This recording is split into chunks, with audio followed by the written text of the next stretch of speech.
পদক্ষেপ নিতেছে কঠিন ভাবে ওরাই দেওয়ার জন্য। প্রিয় দর্শক, এখন আপনারা দেখেন এখানে কিন্তু আইন শৃঙ্খলা বাহিনী আছে, এখানে কিন্তু পুলিশ বাহিনীরা আছে।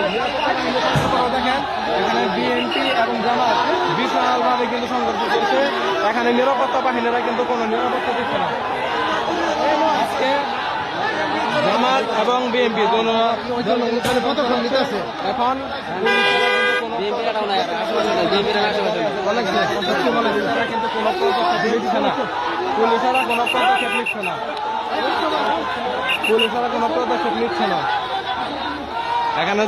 এখানে যে নিরাপত্তা বাহিনীরা আছে, নিরাপত্তা বাহিনীরা এখানে সাইডে দাঁড়িয়ে দাঁড়িয়ে তামাশা দেখতেছে।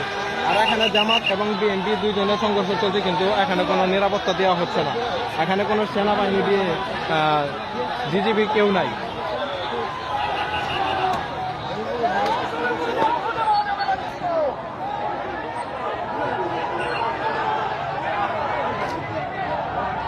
প্রিয় ভাইরা, আপনারা দেখতে পাচ্ছেন জিনেগাতি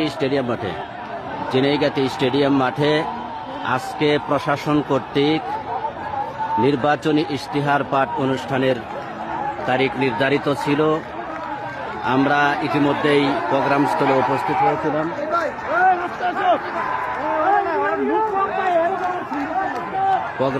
উপস্থিত হয়েছিলাম। কিন্তু দেখতে পাচ্ছি বিএনপি এবং জামাত দুই গ্রুপে তুমুল সংঘর্ষ, চেয়ার ছোড়াছুরি, বাইরাবাড়ি, লাঠিসোঁটা নিয়ে তারা প্রতিপক্ষের উপর দাওয়া পাল্টা দেওয়া তারা শুরু করে।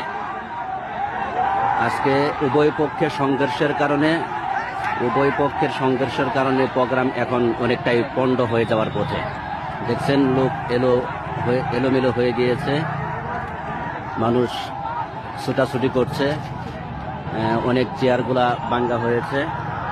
দেখেন এখন সকলেই মারমুখী অবস্থানে, এই যে দেখতে পাচ্ছেন আপনারা, এই যে আবার সংঘর্ষ শুরু হয়েছে। আপনাদেরকে দেখানোর চেষ্টা করছে, এই দেখেন ছুটাছুটি করতেছে, একটা সংঘর্ষ চলতেছে, তুমুল সংঘর্ষ চলতেছে, দেখতে পাচ্ছেন আপনারা।